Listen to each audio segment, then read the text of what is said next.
कहानी है रामपुर गांव की, जहाँ के मर्द महिलाओं को हमेशा नीचा दिखाने की कोशिश में रहते। अरे अभी तक खाना नहीं आया क्या? मुझे एक और शादी करने की जरूरत है। नहीं जी नहीं, ऐसा मत करना, वरना मैं कहाँ जाऊंगी। खाना लेकर मैं अभी आई जी। गांव की पंचायत में भी फैसले हमेशा औरतों के खिलाफ ही रहते। मैं जो फैसला सुनाता हूँ वो भगवान की आज्ञा होती है। इस लड़के ने अपने मन से शादी करके अच्छा नहीं किया। लड़के को घर भेज दो और इसकी शादी इसकी जाति के किसी लड़के से करवा दो, लेकिन ये लड़के, इसे तो गांव के बाहर निकाल दो। नहीं नहीं जमींदार साहब, ये क्या बोल रहे हैं? ऐसा नहीं हो सकता।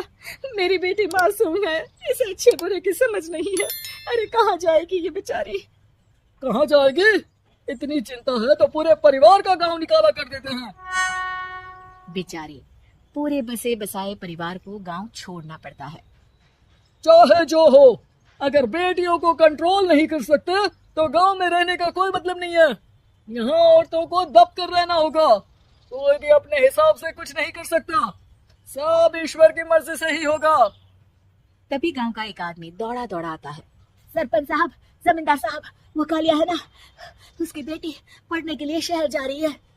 अच्छा, ये कब हो गया? और कालिया की हिम्मत कैसे हो गई ऐसा करने की? लेकर आओ उसे और उसकी बेटी को। बस फिर क्या था, हाजिर हो जाते हैं कालिया और उसकी बेटी सरपंच के सामने। और कालिया, ये क्या सुनने में आ रहा है? बेटी को इंजीनियर बना रहा है तू? और ये बता, गांव में तो स्कूल नहीं है, फिर कहां से इतनी क्लास पास कर गई तेरी बेटी? राधा, जो कि कालिया की बेटी है, उसे लगता है कि सरपंच उसकी तारीफ कर रहे हैं। सरपंच जी, मैंने ऑनलाइन पढ़ाई की है, डिस्टेंस लर्निंग से। सभी में मैंने अच्छे नंबर पाए हैं, जिसे देखते हुए शहर की इंजीनियरिंग कॉलेज में मुझे स्कॉलरशिप मिली है। वाह जी वाह, क्या होती है ये? पहले तो ये बताओ, फिर आगे की बात करते हैं। पूरा गांव राधा की बात सुन रहा था और राधा बोलती जा रही थी।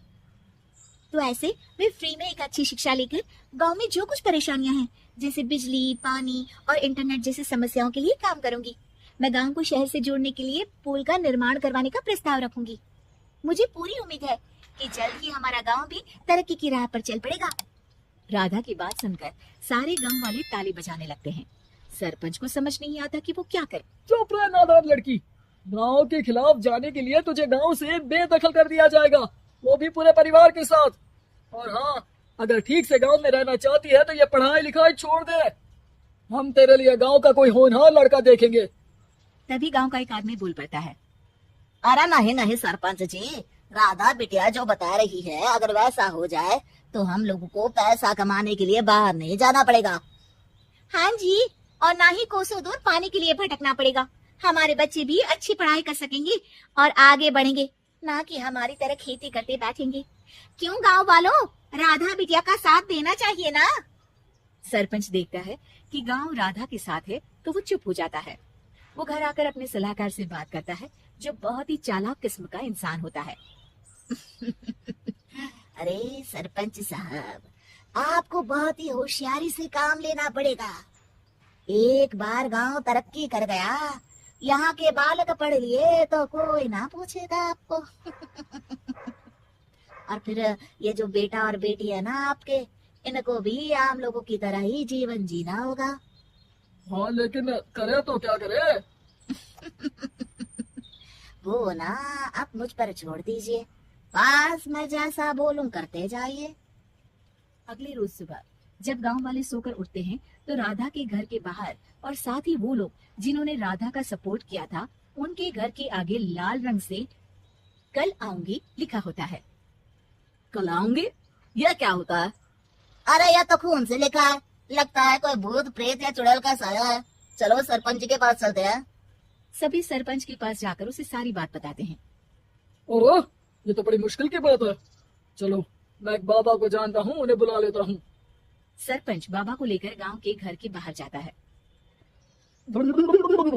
ओहो, तो ये वो चुड़ैल है जो उन लोगों को निशाना बनाते हैं जो गांव को बदलने का सपना देखते हैं।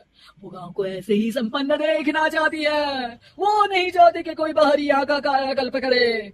क्या तुम लोगों में से किसी ने गांव को बदलने की सोच रखी है? तभी राधा की माँ रोते रोते आती है। मेरी राधा घर से हो गई है। अरे कोई तो बचाओ, मेरी बच्ची कहाँ गई?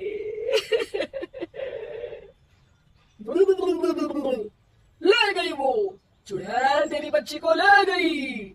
अब वो उसे श्रापित करके छोड़ेगी, उस पर चुड़ैल का साया हो जाएगा।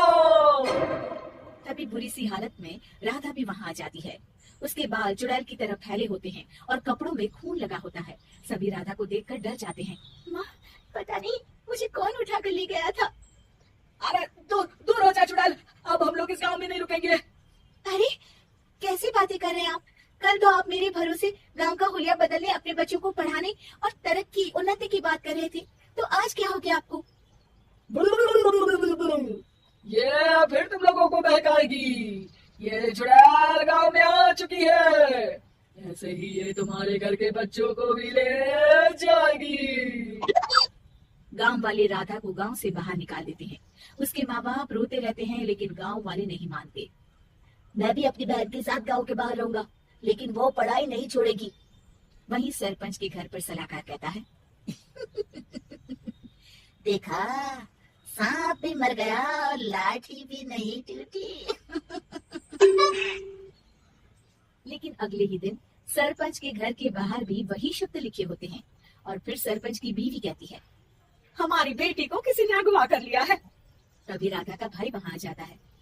अरे गांव वालों, मैंने सरपंच जी की बेटी को देखा था, वो चुड़ैल उसे उठाकर ले जा रही थी। अरे क्या मजाक कर रहे हो? नहीं नहीं सरपंच जी, आप नहीं जानते, वो चुड़ैल अब आपकी बेटी में आ जाएगी, जैसे राधा के अंदर आ गई थी। तभी सरपंच की बेटी वैसी ही हालत में वहां आती है जैसे राधा आई थी। पापा, पता नहीं कैसे मैं गायब हो गई थी। चुड़ैल, इसके अंदर भी चुड़ैल का साया है, मारो इसे। अरे नहीं नहीं, इसे भी राधा के पास गांव के बाहर ही भेज दो। अरे चुप रहो, मेरी बेटी कहीं नहीं जाएगी और चुड़ैल उड़ैल कुछ नहीं होता है। अरे कैसे बात कर रहे हो सरपंच जी? आप तो बोल रहे थे कि आपका फैसला भगवान का ज्ञान होता है, तो अपने का बात आई तो अब आप ऐसे बोल रहे हैं। अरे ना ना ना, आपको अपनी बेटी को त्यागना ही होगा। अरे बुलाओ बाबा को।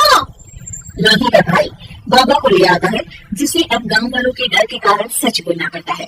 बाबा नहीं हूँ मैं, तो मुझे ये सलाहकार महोदय ने मुझे कहा था आपके करने को, मुझे पैसे देने वाले हैं।